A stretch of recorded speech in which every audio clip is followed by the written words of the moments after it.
Okay na idol, natanim na natin yung yung seedlings. Yung talong tsaka siling haba. Ayan. Yun na yan idol. Ano tayo ng gulayan sa bakuran. Ayan idol.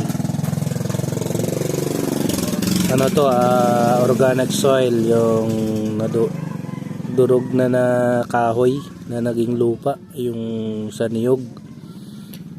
Yan, lupang niyog to, lupang kahoy na nadurog, parang ganito oh.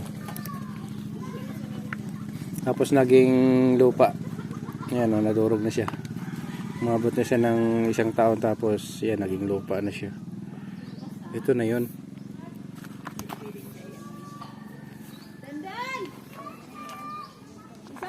Yeah, shout out idol. Yan. Ito yung pinagkakaabala natin ngayon.